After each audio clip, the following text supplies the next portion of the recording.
আল্লাহর নবী রাসূল করিম সাল্লাল্লাহু আলাইহি ওয়াসাল্লাম যখন শাবান মাস আসতো, আল্লাহর নবী এই শাবান মাসে সবচাইতে অধিক পরিমাণে নফল সিয়াম পালন করেছেন। সুবহানাল্লাহ বলেন। নবীজি সবচাইতে নফল মানে যেটা বলা হয় অতিরিক্ত, নবী করিম সাল্লাল্লাহু আলাইহি ওয়াসাল্লাম সবচাইতে নফল সিয়াম পালন করেছে, অতিরিক্ত রোজা রেখেছেন কোন মাসে? শাবান মাসে। কোন মাসে? শাবান মাসে। তাহলে নবীজি যদি শাবান মাসে অধিক পরিমাণে সিয়াম পালন করে, তাহলে আমাদেরও পালন করার দরকার আছে না নাই? কথা বলেন। আছে। দেখেন, হযরত আয়েশা রাদিয়াল্লাহু তাআলা আনহা থেকে ব্যাপারে হাদিস বর্ণিত হয়েছে। আন আয়েশাতা قالت ما رأيت رسول الله صلى الله عليه وسلم استكمل صيام شهر إلا رمضان وما رأيته أقصر صياما منه في شعبان। سبحان الله বলেন। আম্মাজি হযরত আয়েশা রাদিয়াল্লাহু তাআলা আনহা নবীজির স্ত্রী। আয়েশাকে কথা বলেন তো দেখি। আল্লাহর নবীর স্ত্রী আয়েশা রাদিয়াল্লাহু তাআলা আনহা। সবাই বলেন আয়েশা রাদিয়াল্লাহু তাআলা আনহা। দেখেন, আরেকটা আপনাদেরকে আমল শিখাই। যখন কোনো সাহাবীদের নাম আসবে, পুরুষ সাহাবী, তখন বলতে হবে রাদিয়াল্লাহু তাআলা আনহু। আর যখন মহিলা সাহাবীর নাম আসবে বলতে হবে রাদিয়াল্লাহু তাআলা আনহা। কারণ স্বয়ং আল্লাহ সাহাবীদের প্রতি সন্তুষ্ট। সুবহানাল্লাহ বলেন। এই জন্য সাহাবীদের নাম উচ্চারণ করলে রাদিয়াল্লাহু তাআলা আনহু, আর মহিলা হলে রাদিয়াল্লাহু তাআলা আনহা বলবো। তাহলে আয়েশা রাদিয়াল্লাহু তাআলা আনহা নবীজির স্ত্রী উম্মুল মুমিনিন আয়েশা রাদিয়াল্লাহু তাআলা আনহা তিনি বলেন, আমি রাসূল সাল্লাল্লাহু আলাইহি ওয়াসাল্লামকে রমজান ছাড়া অন্য কোনো মাস সম্পূর্ণ সিয়াম রাখতে দেখিনি, আর শাবান মাস ছাড়া অন্য কোনো মাসের অধিকাংশ দিনগুলোতে তাকে সিয়াম রাখতে দেখিনি। সুবহানাল্লাহ বলেন। তার মানে হলো আয়েশা রাদিয়াল্লাহু তাআলা আনহা বোঝাতে চাচ্ছেন যে নবীজি 12টি আরবি 12টি মাসের মধ্যে পূর্ণাঙ্গ মাস সিয়াম পালন করেছেন, সেটা রমজান মাস। সুবহানাল্লাহ বলেন। কোন মাস? রমজান মাস। আর সবচাইতে যেই মাসের অধিকাংশ দিনগুলোতে আল্লাহর নবী নফল সিয়াম পালন করেছেন, সেই মাসটার নাম হলো শাবান মাস। সুবহানাল্লাহ বলেন। শাবান মাসে নবীজি সবচাইতে অধিক পরিমাণে সিয়াম পালন করেছেন। এরপরে অপর বর্ণনা এসেছে, কানা ইয়াসুমু শাবানা ইল্লা কলিলা। আল্লাহর নবী শাবান মাসের গুটি কয়েকদিন বাদ রেখে অধিকাংশ দিনগুলোতে নবীজি সিয়াম পালন করেছেন। সুবহানাল্লাহ বলেন। দেখেন, আমাদের সমাজে একটা প্রথা চালু আছে, আমরা শবে বরাতে শুধু রোজা রাখি, ঠিক কিনা বলেন? শবে বরাতকে কেন্দ্র করে রোজা রাখি। আমি চ্যালেঞ্জ করে বলছি আজকের এই মাহফিল থেকে, এটা নবীজির পূর্ণাঙ্গ সুন্নাত নয়, বরং নবীজির পূর্ণাঙ্গ সুন্নাত হলো শাবান মাসের অধিকাংশ দিনগুলোতে নফল সিয়াম পালন করা। সুবহানাল্লাহ বলেন। তার মানে হলো শাবান মাসের একটি দুটি সিয়াম পালন এটি নবীজির সুন্নাত ছিল না। নবীজির সুন্নাত ছিল প্রায় শাবান মাসের অধিকাংশ দিনগুলোতে কয়েকদিন বাদ রেখে। কলিলুন শব্দের অর্থ হলো গুটি কয়েকদিন বাদ রেখে অধিকাংশ দিনগুলোতে নবীজি কি করেছেন? সিয়াম পালন করেছেন। তার মানে হলো অন্তত 2 থেকে 3 সপ্তাহ আপনাকে সিয়াম পালন করতে হবে, তাহলে এই নবীজির সুন্নাতের উপর কি হবে? কথা বলেন। সুন্নাতের উপর কি হবে? আমল হবো। আপনাদের কষ্ট হচ্ছে আলোচনা, আমি কিন্তু এভাবে কোরআন এবং হাদিস থেকে ধারাবাহিক আলোচনা চলবে, আমি আজে বাজে কোনো কথা বলি না, এভাবেই চলবে, সামনে হাদিস নিয়ে কোরআন নিয়ে। দেখেন, তাহলে নবীজি শাবান মাসে কেন অত সিয়াম পালন করেছেন জানার দরকার আছে না নাই? কথা বলেন। দেখেন, মানে শাবানের পরেই তো রমজান মাস, নবীজি পূর্ণ একটি মাস সিয়াম পালন করবে, তাহলে এরপরেও কেন নবীজি সকল মাসকে উপেক্ষা করে আল্লাহর নবী শাবান মাসটাকে কেন নফল সিয়াম পালনের জন্য নবীজি কেন বেছে নিলেন? এটা জানার দরকার আছে না নাই? আছে না নাই? কথা বলেন। হ্যাঁ, নবীজি কেন রজব মাসে নবীজি অধিক পরিমাণে নফল সিয়াম পালন করলেই তো হতো, কিন্তু নবীজি রজব মাসে না করে কোন মাসে করলেন? শাবান মাসে নফল সিয়াম পালন করলেন। কারণটা কি? দেখেন, এই ব্যাপারে ওসমান বিন জায়েদ রাদিয়াল্লাহু তাআলা আনহু থেকে এই ব্যাপারে হাদিস বর্ণিত হয়েছে। তিনি বলেন, একদা আমি বললাম, কুলতু ইয়া রাসূলুল্লাহ সাল্লাল্লাহু আলাইহি সাল্লাম বলেন, কুলতু ইয়া রাসূলুল্লাহ সাল্লাল্লাহু আলাইহি সাল্লাম লাম আরাকা তাসুমু শাহরাম মিনাশ শুহুরি মা তাসুমু মিন শাবান। হযরত ওসামা বিন জায়েদ রাদিয়াল্লাহু তাআলা আনহু বলছেন যে আমি একদিন আল্লাহর নবীকে প্রশ্ন করলাম, ইয়া রাসূলুল্লাহ, হে আল্লাহর রাসূল, আপনাকে শাবান মাসে যত সিয়াম রাখতে দেখি তত অন্য কোনো মাসে তো রাখতে দেখি না। সুবহানাল্লাহ বলেন। নবীজির একজন সাহাবী ওসামা বিন যায়েদ বলছেন, হে আল্লাহর নবী, আপনাকে শাবান মাসে এত অধিক পরিমাণে নফল সিয়াম পালন করতে দেখি অথচ অন্য মাসে দেখি না, কারণটা কি, এর রহস্য কি, এটা জানতে চাইলেন। এরপরে নবীজি সেই সাহাবীর প্রশ্নের জবাবে আল্লাহর নবী বললেন, ক্বালা যালিকা শাহরুন ইয়াগফুলুন নাসু আনহু বাইনা রাজাবিন ওয়া রমাদান ওয়া হুয়া শাহরুন তুরফাউ ফীহিল আমালু ইলা রাব্বিল আলামিন। আল্লাহু আকবার বলেন। আল্লাহর নবী শাবান মাসে কেন অধিক পরিমাণে নফল সিয়াম পালন করেছেন এ কারণ বলতে গিয়ে নবীজি বলছেন, আল্লাহর নবী বলছেন, এটা তো সেই মাস যেই মাস সম্বন্ধে মানুষ উদাসীন, যেই মাস সম্বন্ধে মানুষ বেখেয়াল। তার মানে হলো শাবান মাস, এই মাসটাকে মানুষেরা গুরুত্ব দেয় না। এই বলে গুরুত্ব দেয় না, মানুষেরা মনে করে যে সামনে রমজান মাস আসছে, ওই রমজান মাসে আমরা সিয়াম পালন করব, রমজান মাসে বেশি বেশি ইবাদত করব, রমজান মাসে দান সদকা করব, সুতরাং শাবান মাসে একটু আমরা আরাম করি, বিশ্রাম করি। বিষয়গুলো খুব খেয়াল করবেন। মানে সামনে রমজান মাস, রমজান মাসে তো আমাদের একটি মাস, দীর্ঘ একটি মাস রোজা করতে হবে, তো কাজে এখন এই মাসে এত রোজার দরকার নাই, এটা মনে করে মানুষ শাবান মাসকে উপেক্ষা করে, অবহেলা করে।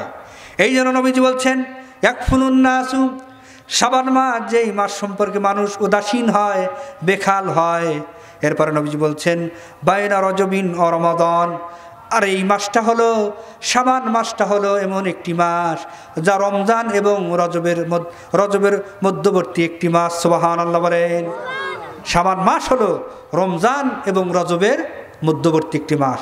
তার মানে হলো দেখেন, শাবান মাসের পূর্ববর্তী মাস হলো রজব মাস। আল্লাহ পাক আরবি 12টি মাসের মধ্যে থেকে 4টি মাসকে আল্লাহ পাক সম্মানিত করেছেন। কয়টি মাসকে? 4টি মাসকে।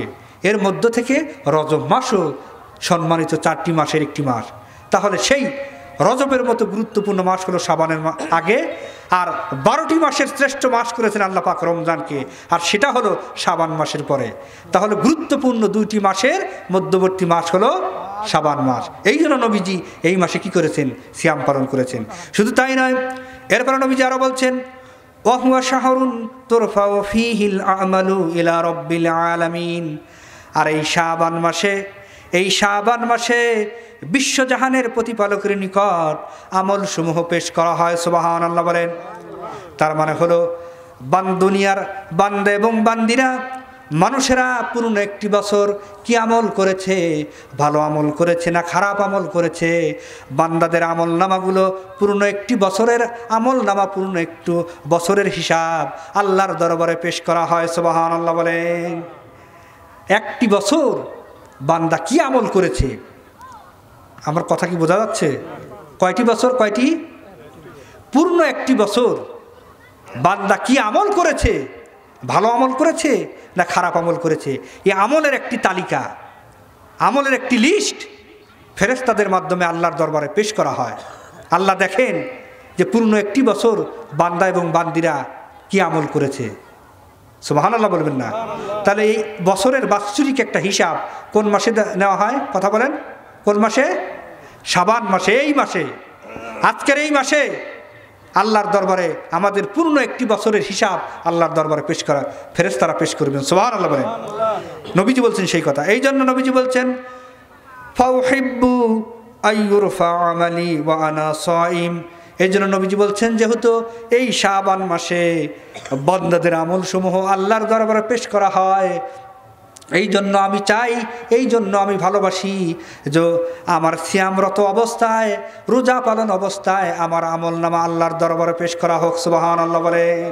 নবীজি এই জন্য এই মাসে বেশি বেশি সিয়াম পালন করেছে, যে আমি রোজা থাকবো, আর আমি রোজা থাকা অবস্থায় আমার আল্লাহ রাব্বুল আলামিনের কাছে যখন ফেরেশতারা আমার আমল পেশ করবেন, তখন আল্লাহ পাক দেখবেন যে আমার ওই অমক বান্দা হারে আমার জন্য রোজা রেখেছে। সুবহানাল্লাহ বলেন। আমার জন্য সিয়াম পালন করেছে। আপনারা জানেন আল্লাহ পাক বান্দার প্রত্যেকটা আমলের প্রত্যেকটা আমলের প্রতিদান আল্লাহ পাক ফেরেশতাদেরকে দেওয়াবেন। আর কেবলমাত্র সিয়াম পালন, রোজার পুরস্কার আল্লাহ রাব্বুল আলামিন নিজে বান্দাদেরকে দিয়ে দেবেন। সুবহানাল্লাহ বলেন। রোজা এর প্রতিদান আল্লাহ পাক নিজ হাতে বান্দাকে দেবেন। কেন দেবেন? কারণ বান্দা যখন কোনো সিয়াম পালন করে, রোজা করে, এটা কেবলমাত্র একজনের সন্তুষ্টির জন্য করে। তিনি কে? তিনি কে? আল্লাহর জন্য করে। দেখেন হজের মধ্যে রিয়া আছে। তার মানে অনেকে হজ পালন করে যে মানুষেরা তাকে বড় লোক বলবে, ধনাঢ্য বলবে, হাজী সাহেব বলবে, আছে না নাই? এর মধ্যে রিয়া থাকতে পারে। আবার অনেকে সালাত আদায় করে, এই জন্য করে মানুষেরা তাকে নামাজি বলবে, মসজিদের দায়িত্ব পাবে। নামাজ না পড়লে তো মসজিদের দায়িত্ব পাওয়া যাবে না, নামাজি বলবে না। অনেক সময় দেখবেন যে নির্বাচন আসে, অনেক মানুষ, অনেক নেতা নামাজি হয় কিনা কথা বলেন? ইয়া বড় টুপি মাথায় দেয়, জুব্বা পরে নামাজ পড়ে, আর মানুষের কাছে ভোট চায়, বলে যে আমাকে ভোট দিন, বলে কিনা কথা বলেন? এটা কেন করে? ভোট পাওয়ার জন্য, ভোট চাওয়ার জন্য নামাজি সাজে। অথচ কেউ যদি সিয়াম পালন করে, কেউ যদি রোজা রাখে, এটা কেবলমাত্র আল্লাহ সুবহানাহু ওয়া তাআলার জন্যই রাখে। ঠিক কিনা বলেন? আচ্ছা বলুন তো, আপনি যদি 3 বেলা খাওয়ার পরেও যদি কোন আমি রোজা আছি, এটা কি কেউ অবিশ্বাস করবে? অবিশ্বাস করবে। আবার যদি আপনি রোজা রাখার পরে যদি কোন আমি 3 বেলা খেয়েছি, এটা কেউ তাও বলতে পারবে না। একমাত্র এই কে আল্লাহর জন্য সকাল থেকে সন্ধ্যা পর্যন্ত সিয়াম পালন করছে, এটার খবর কে রাখে? আল্লাহ রাখে। এই জন্য আল্লাহর কাছে সবচাইতে, সকল ইবাদতের চাইতে সবচাইতে প্রিয় ইবাদত হলো সিয়াম পালন, রোজা। এই জন্য আল্লাহ পাক সিয়াম পালনের প্রতিদান, রোজার প্রতিদান আল্লাহ সুবহানাহু ওয়া তাআলা নিজে বান্দাদেরকে দেবেন। সুবহানাল্লাহ বলেন। সম্মানিত দিনী মুসলমান ভাইরা, তাহলে শাবান মাসে নবীজি কয়টি কারণে সিয়াম পালন করেছে বেশি বেশি? 2টি কারণে। কয়টি কারণে? 2টি। একটি হলো শাবান মাস হলো রমজান এবং রজবের মধ্যবর্তী একটি মাস, আর দ্বিতীয় হলো এই মাসে বান্দাদের, প্রত্যেকটা বান্দাদের বাৎসরিক আমল নামা আল্লাহর দরবারে পেশ করা হয়। এই জন্য নবীজি চেয়েছেন, ভালোবেসেছেন যেন রোজা অবস্থায় তার আমল নামা আল্লাহর দরবারে পেশ করা হোক। সুবহানাল্লাহ বলেন। এটা হলো প্রথম আমল। এরপরে দেখেন শাবান মাসে আরও আমল রয়েছে। সে আমলগুলো কি? বেশি বেশি ইস্তিগফার করতে হবে। বেশি বেশি কি করতে হবে? ইস্তিগফার করতে হবে, আল্লাহর কাছে ক্ষমা চাইতে হবে। দেখেন এই শাবান মাসের গুরুত্বপূর্ণ একটি রাত সামনে অপেক্ষা করছে। বলুন তো সেই রাত কোন রাত? কথা বলেন, কোন রাত? শবে বরাত, যেটাকে বলা হয় নিসফুশ শাবান, মানে অর্ধ শাবানের রাত।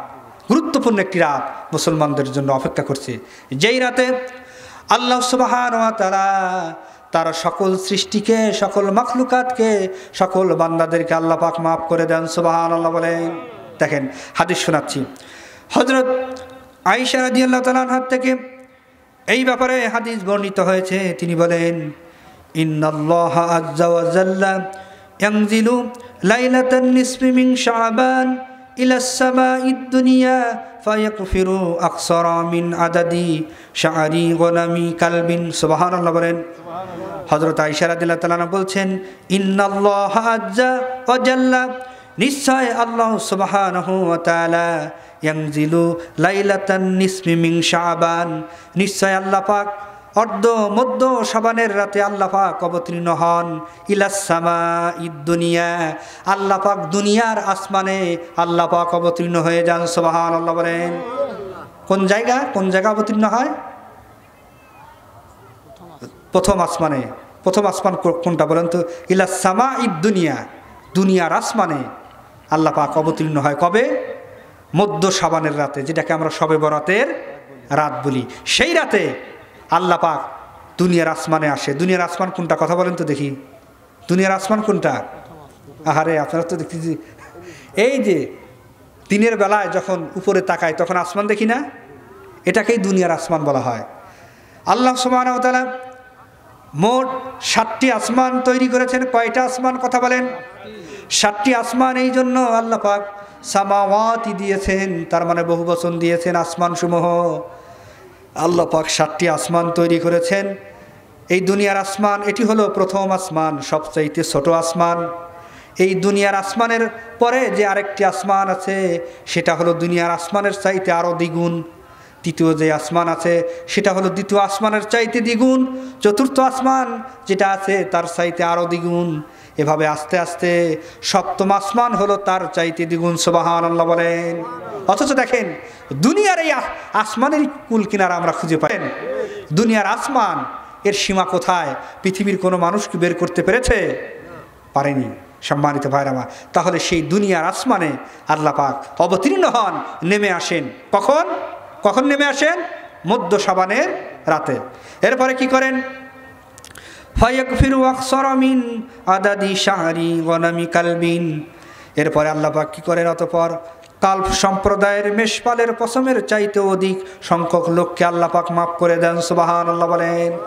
আল্লাহ পাক আসমানে অবতীর্ণ হন, দুনিয়ার আসমানে, আর আল্লাহ পাক কালব সম্প্রদায়ের মেষপালের পশমের চেয়েও অধিক সংখ্যক লোককে আল্লাহ পাক ক্ষমা করে দেন। সুবহানাল্লাহ বলেন। এই জন্য দেখেন শাবান মাসের মধ্য শাবানের রাতে যদি আপনি একা একা আল্লাহর কাছে ক্ষমা চাইতে থাকেন, আল্লাহ পাক আপনাকে ক্ষমা করে দেবেন। সুবহানাল্লাহ বলেন। তবে আল্লাহ পাক ওই রাত্রে কয়েক শ্রেণীর বান্দাদেরকে আল্লাহ পাক ক্ষমা করেন না। নাউজুবিল্লাহ বলবেন না। আল্লাহ পাক অধিকাংশ মানুষদেরকে আল্লাহ ক্ষমা করে দেন মধ্য শাবানের রাতে, কিন্তু আল্লাহ পাক কয়েকজন ব্যক্তিকে আল্লাহ পাক মাফ করেন না। সেই হতভাগা ব্যক্তি কারা? এটা জানার দরকার আছে না নাই? কথা বলে। তাহলে দেখেন মধ্য শাবানের রাতে আল্লাহ পাক অধিকাংশ বান্দাদেরকে মাফ করে দেন, কিন্তু কয়েক শ্রেণীর বান্দাদেরকে আল্লাহ পাক মাফ করেন না। তারা কারা? দেখেন হযরত আবু হুরায়রা রাদিয়াল্লাহু তাআলা আনহু থেকে এই ব্যাপারে হাদিস বর্ণিত হয়েছে। তিনি বলেন, রাসূল সাল্লাল্লাহু আলাইহি সাল্লাম বলেছেন, ইযা কানা লাইলাতুন নিসফি মিন শাবান ইয়াগফিরুল্লাহু লিইবাদিহি ইল্লা লিমুশরিকিন আও মুশাহিন। আল্লাহর নবী বলছেন, যখন মধ্য শাবানের রাত আসে তখন আল্লাহ তাআলা মুশরিক এবং বিদ্বেষ পোষণকারী ব্যতীত সকল বান্দাদেরকে আল্লাহ সুবহানাহু ওয়া তাআলা ক্ষমা করে দেন। সুবহানাল্লাহ বলেন।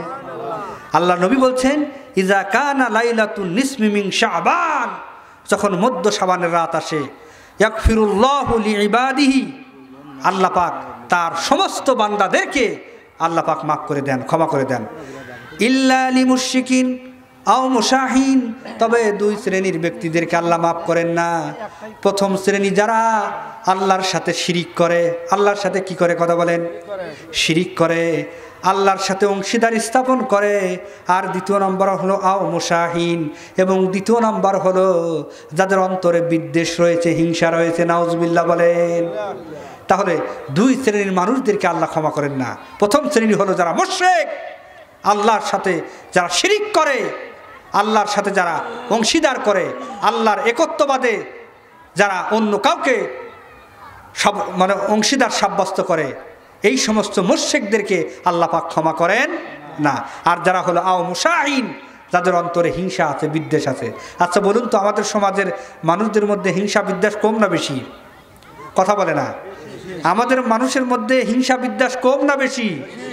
দেখেন, এক হুজুর আর এক হুজুরকে দেখতে পারে না, এক ব্যবসায়িক আর এক ব্যবসায়ীকে দেখতে পারে না, এক কৃষক আর এক কৃষককে দেখতে পারে না, এক দোকানদার আর এক দোকানদারকে দেখতে পারে না। আছে না নাই? কথা বলেন। সম্মানিত ভাইরা আমার, এই হিংসা, এই বিদ্বেষ যতক্ষণ পর্যন্ত আপনার অন্তরে লালিত হবে, ততক্ষণ পর্যন্ত আপনি আল্লাহর পক্ষ থেকে কখনো ক্ষমাপ্রাপ্ত হতে পারেন না। ঠিক কিনা বলেন? কোনো মুশরিক আর কোনো বিদ্বেষ পোষণকারী হিংসুটে মানুষের জন্য আল্লাহর পক্ষ থেকে কোনো ক্ষমা নাই। এই জন্য অন্তর থেকে, কল্প থেকে হিংসা এবং বিদ্বেষ নামক এই ভাইরাস, এটা দূর করতে হবে। ঠিক কিনা বলেন মুসলমান? কষ্ট হচ্ছে আপনাদের? সম্মানিত ভাইরা আমার, কচ্ছিন কালেও ক্ষমা পাবেন না যদি শিরকে লিপ্ত হন আর এই অন্তরে যদি হিংসা বিদ্বেষ দূর করতে না পারেন। এই জন্য মনটাকে পরিষ্কার করতে হবে, মন থেকে হিংসা বিদ্বেষ দূর করতে হবে, তাহলেই আল্লাহ আপনাদেরকে কী করবেন? ক্ষমা করে দেবেন। তাহলে দেখেন, তাহলে মধ্য শাবানের রাতে আল্লাহ পাক কী করেন? বিষয়গুলো খুব খেয়াল করবেন। দুই শ্রেণীর ব্যক্তিকে মাফ করে দেন না। প্রথম হলো মুশরিক, দ্বিতীয় হলো যারা হিংসুটে। এরপরে দেখেন আল্লাহ পাক আরও এক শ্রেণীর মানুষদেরকে মাফ করেন না, যারা সম্পর্ক ছিন্ন করে, সম্পর্ক ছিন্নকারী। তার মানে হলো দুনিয়াতে এরকম মানুষও আছে, একজন আরেকজনের সাথে কথা বলে না, আছে না নাই? কথা বলেন। এক ভাই আর এক ভাইয়ের সাথে কথা বলে না, আছে না নাই? কথা বলেন। আবার সন্তান পিতার সাথে কথা বলে না, ভাতিজা চাচার সাথে কথা বলে না। একজন প্রতিবেশী আর একজন প্রতিবেশীর সাথে কথা বলে না, একজন আত্মীয় আর একজন আত্মীয়র সাথে কথা বলে না, উভয়ের মধ্যে সম্পর্ক বিচ্ছিন্ন আছে না নাই? কথা বলেন। এই ধরনের সম্পর্ক বিচ্ছিন্নকারীরা কখনোই জান্নাতে যেতে পারবে না, এবং এদের জন্য আল্লাহর পক্ষ থেকে কোনো ক্ষমা নাই। দেখেন নবীজি বলছেন, আল্লাহর নবী বলেছেন, ইন্না রাব্বুকুম ইয়াত্তালিউ লাইলাতান নিসফি মিন শাবান ইলা খালকিহি ফায়াগফিরু লাহুম কুল্লিহিম ইল্লা আইয়াকুনা মুশরিকান আও মুসারিমান। আল্লাহর নবী বলছেন, ইন্না রাব্বুকুম, নিশ্চয় তোমাদের রব। কে বলছেন এই কথা? আল্লাহর নবী বলছেন, নিশ্চয় তোমাদের রব, ইয়াত্তালিউ মানে দৃষ্টিপাত করেন, তাকিয়ে দেখেন, মনোনিবেশন করেন। কি করেন? লাইলাতান নিসফি মিন শাবান ইলা খালকিহি, আল্লাহ পাক মধ্য শাবানের রাতে আল্লাহ পাক দৃষ্টি করেন, তাকিয়ে দেখেন, ইলা খালকিহি তার সৃষ্টির দিকে। তার মানে হলো মানুষের দিকে আল্লাহ পাক কি করেন? এভাবে দৃষ্টি দেন, তাকিয়ে থাকেন। এরপরে কি করেন? ফায়াগফিরু লাহুম কুল্লিহিম, এবং আল্লাহ পাক তার প্রত্যেক সৃষ্টিকে, প্রত্যেক মাখলুকাতকে আল্লাহ রাব্বুল আলামিন ক্ষমা করে দেন। ইল্লা আইয়াকুনা মুশরিকান আও মুসারিমান, তবে দুই শ্রেণীর ব্যক্তিকে আল্লাহ পাক ক্ষমা করেন না। প্রথম শ্রেণী হলো যারা শিরকে লিপ্ত হয়, এবং আরেক শ্রেণী হলো সম্পর্ক ছিন্নকারী। নাউজুবিল্লাহ বলেন। তাহলে মধ্য শাবানের রাতে আহারে সকল মানুষ ক্ষমা পেয়ে যায়। যারাই আল্লাহর কাছে ক্ষমা চায়, আল্লাহ পাক প্রত্যেকটা বান্দাদেরকে ক্ষমা করে দেন। কিন্তু দুই শ্রেণীর ব্যক্তিদেরকে আল্লাহ ক্ষমা করেন না। যারা মুশরিক, আল্লাহর সাথে শিরিক স্থাপন করেছে, আল্লাহ বাদ দিয়ে মাজারে গিয়ে বিভিন্ন পীরের পায়ে যারা সিজদা দিয়েছে, এটা হলো মুশরিকদের কাজ। ঠিক কিনা বলেন? কষ্ট পাচ্ছেন আপনারা পীর মুরিদি করেন, ভালো কথা, ভালো আলেমের সহবত নেন, এটাও ভালো কথা, কিন্তু কোনো পীর বাবা, কোনো খাজা বাবা, কোনো মাজার শরীফে গিয়ে এই মস্তককে আল্লাহ ছাড়া অন্য কারো সামনে, অন্য কারো উদ্দেশ্যে সিজদা করলে ও মুশরিকদের অন্তর্ভুক্ত হয়ে যাবে। ঠিক কিনা বলেন? ও জাহান্নামী হয়ে যাবে, ওর জন্য কোনো ক্ষমা নেই।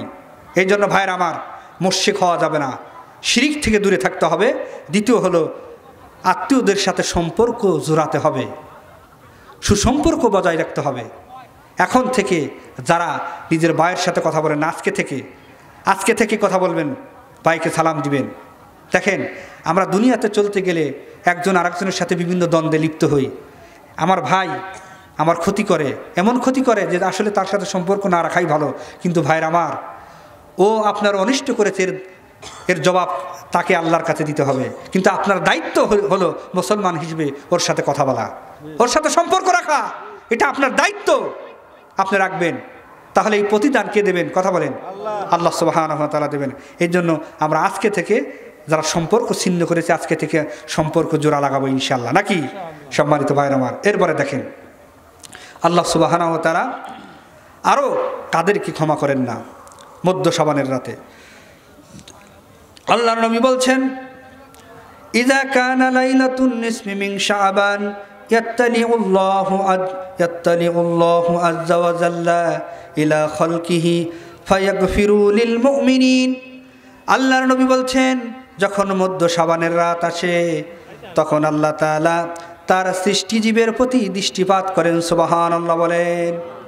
আল্লাহ নবী বলছেন, যখন মধ্য শাবানের রাত, অর্থাৎ শবে বরাতের রাত যেটা আমরা বলি, এই রাত যখন আসে, তখন আল্লাহ কি করেন? ইয়াত্তালিউল্লাহু, আল্লাহ পাক দৃষ্টি দেন ইলা খালকিহি, তার সকল সৃষ্টির প্রতি। সুবহানাল্লাহ বলেন। এরপরে কি করেন? ফায়াগফিরু লিল মুমিনিন, যারা মুমিন বান্দা আছে, যারা ইমানদার বান্দা আছে, যারা এক আল্লাহকে বিশ্বাস করেছে, এক আল্লাহর প্রতি ঈমান এনেছে, আল্লাহকে রব হিসেবে স্বীকৃতি দিয়েছে, প্রত্যেকটা মুমিন বান্দাদেরকে আল্লাহ মধ্য শাবানের রাতে মাফ করে দেন। সুবহানাল্লাহ বলেন। তবে দুই শ্রেণীর মানুষদেরকে আল্লাহ পাক মাফ করেন না, তাদেরকে আল্লাহ পাক ছেড়ে দেন। তারা কারা? ওয়ায়াতুরুকু আহলাদ-দাগাইন ওয়া আহলাল হিকদি বিহিকদিহিম। এরা হলো, প্রথম হলো যারা হিংসা বিদ্বেষ, অন্তরের মধ্যে হিংসা বিদ্বেষ পালন করে ও পরশ্রীকাতরতায় লিপ্ত, তাদেরকে তাদের অবস্থায় ছেড়ে দেন। নাউজুবিল্লাহ বলেন। তার মানে হলো দুই শ্রেণীর ব্যক্তিকে আল্লাহ পাক তাদের অবস্থায় ছেড়ে দেন, আল্লাহ পাক তাদেরকে ক্ষমা করেন না। প্রথম শ্রেণী হলো যাদের মনের মধ্যে হিংসা এবং বিদ্বেষ আছে, এটা বলেছি। এরপরে যারা সমালোচনায় লিপ্ত থাকে, মানুষের সমালোচনা করে। আমাদের সমাজে এরকম লোকও আছে না নাই? কথা বলেন। মানুষের সমালোচনা করতে এত ভালো লাগে, আহারে, মানুষের গীবত করতে, মানুষের দুর্নাম চর্চা করতে খুব ভালো লাগে। ভাইরা আমার, একটিবার বুকে হাত দিয়ে একটু চিন্তা করুন, আপনি যে অন্যের দোষ চর্চা করছেন, অন্যের দোষ ত্রুটি বর্ণনা করেছেন, আপনি কি দোষ থেকে মুক্ত থাকতে পারেন? বলেন, আপনি কি গুনাহ থেকে, দোষ থেকে মুক্ত থাকতে পারেন কিনা? কথা বলেন, পারেন না। পৃথিবীতে কোনো মানুষ গুনাহ থেকে, দোষ থেকে মুক্ত থাকতে পারে এবং পারবে না। সম্মানিত ভাইরা আমার, এই জন্য মানুষের দোষ ত্রুটিগুলো গোপন রাখার চেষ্টা করবেন। মানুষের অপরাধগুলো, দোষ ত্রুটিকে গোপন রাখার চেষ্টা করবেন। যেই ব্যক্তি দুনিয়াতে কোনো মুসলমানের দোষ ত্রুটি, ভুল ত্রুটি, গোপন কোনো বিষয় গোপন রাখে, কিয়ামতের দিন আল্লাহ পাক ওই বান্দার দোষ ত্রুটিগুলো গোপন রাখবেন। সুবহানাল্লাহ বলেন। বিষয়গুলো খুব খেয়াল করবেন।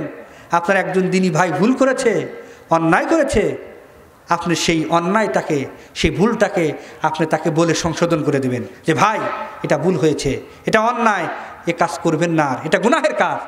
আপনি তা না করে, তাকে সংশোধনী না দিয়ে আপনি সেই কথাগুলো মানুষের কাছে বলে বেড়াচ্ছেন যে ওই লোক অমক অমক কাজ করছে। সম্মানিত ভাইরা আমার, আপনি রাতের অন্ধকারে যেই পাপ করেছেন, জিনা করেছেন, ব্যভিচার করেছেন, আরও কত কি করেছেন, আপনি মানুষের গুনাহগুলো মানুষের কাছে বলে বেড়াচ্ছেন, অন্যের দোষগুলো। কিয়ামতের দিন আল্লাহ পাকও তোমার ওই দোষ ত্রুটিগুলো লক্ষ লক্ষ মানুষের সামনে তোমার সেই দোষগুলোকে প্রকাশ করে দেবেন। আউযুবিল্লাহ বলেন। আহারে, কি অবস্থার সৃষ্টি হবে সেই দিন। এই জন্য ভাইয়ের আমার, সাবধান হন, মানুষের সমালোচনা থেকে নিজেদেরকে বিরত রাখুন। পারলে মানুষকে ভালো নসিহা করুন, ভালো উপদেশ দিন। অন্যায় করলে অন্যায়ের প্রতিবাদ করুন, কিন্তু কারো সমালোচনা করা যাবে না। করলে আল্লাহ পাক আপনাকে মাফ করবে না। এরপরে দেখেন, মধ্য শাবানের রাতে আল্লাহ পাক আর এক শ্রেণীর মানুষদেরকে ক্ষমা করেন না। বিষয়গুলো খুব খেয়াল করবেন। তারা কারা? আব্দুল্লাহ ইবনে আমর ইবনুল আস রাদিয়াল্লাহু তাআলা আনহু থেকে এই ব্যাপারে আরেকটি হাদিস বর্ণিত হয়েছে। রাসূল সাল্লাল্লাহু আলাইহি সাল্লাম বলেছেন, ইয়াত্তালিউল্লাহু ইলা খালকিহি লাইলাতান নিসফি মিন শাবান ফায়াগফিরু লিইবাদিহি ইল্লা ইসনাইনি মুশাহিন ওয়া কাতিলি নাফসিন।